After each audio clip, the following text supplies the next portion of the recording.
In number 5, I recognize that both groups contain a tangent of x, so I am going to factor out tangent x, and I'm left with tangent of x equals the quantity sine x minus 1.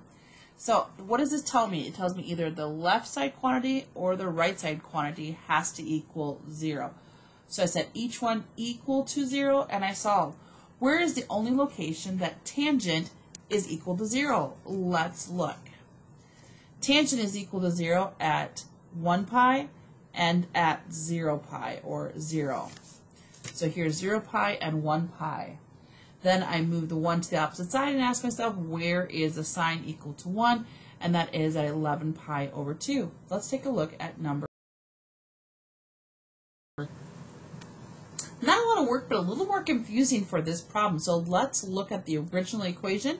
I can see that there is a sign in both groups, so I'm going to factor out a sign. So sine times what quantity equals cosine of 2x sine of x. That'd be cosine of 2x. And then sine times 1 is going to be sine of x. Okay, so I'm going to set each one of these groups equal to 0, and then I'm going to solve. Let's start on the left. Where is the sine equal to 0? Where is the sine equal to 0? Remember, sine is like the y value. So the y value is equal to 0 at both 0 pi and at 1 pi. And that's where you see the answer 0 pi and 1 pi. Now this tells me I need to have 2 cycles. So first I move the 1 to the opposite side, and let's do the first cycle. Cosine is your x value. So in the first cycle, let's look where the cosine equals -1. And there's only one place, right here at 1 pi. So my first time around, I'm going to set 1 pi, and then I have to do 2 times around. Why do I have to do 2 cycles? I need to do 2 cycles because my apologies, another distraction by my kiddos. So I believe this problem was, where is the cosine equal to -1? I have to go 2 cycles.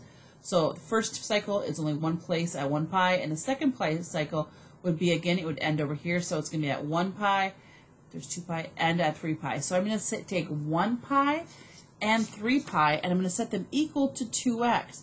Now when I isolate the x, I'm just going to simply divide by 2. So x equals 1/2 pi, and x equals 3/2 pi. All right, let's go on and look at number. Tricky one for a lot of students. And so if you recognize here that I can move the 2 over to the 2 moves over, becomes a -2. Now I'm going to let u substitution. So I'm going to let u equal the, and wherever I see a secant, now I'm going to see, is this a factorable? What multiplies to equal -2 and combines to equal -2 and +1 multiplied to -2, -2 and +1 combined to. Because the leading coefficient is only a 1, I don't need to have to worry about the bottoms up. And now I'm going to go reverse and replace the u's with what they really are equal to. At each factor equal to 0. On the left-hand side, I'm going to move the 2 to the opposite side by adding. On the right-hand side, I'm going to move the 1 over by.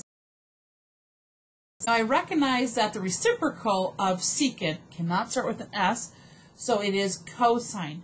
So I can recognize, I can rewrite this as cosine of x equals the reciprocal, which, if you're confused by that, remember 2 is the same as 2 over 1, just like -1 is the same as -1 over 1.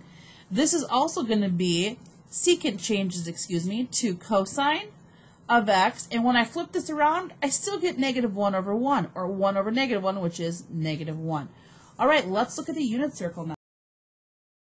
Okay, where in the unit circle is the cosine? Like the x value, equal to a +1/2. That would be a 1 pi over 6, and way down here at 5.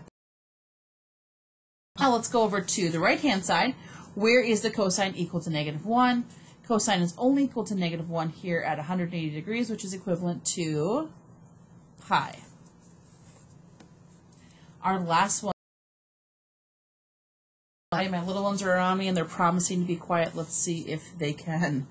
All right, I see here sine of 2x, and I remember we have double angle formulas that we must use. So here's the sine of 2x, 2u, 2x, whatever. So I'm going to replace the sine of 2x with what it is equivalent to. You can see I've done that. I've just taken out the sine of 2x to replace it with what it's equivalent to.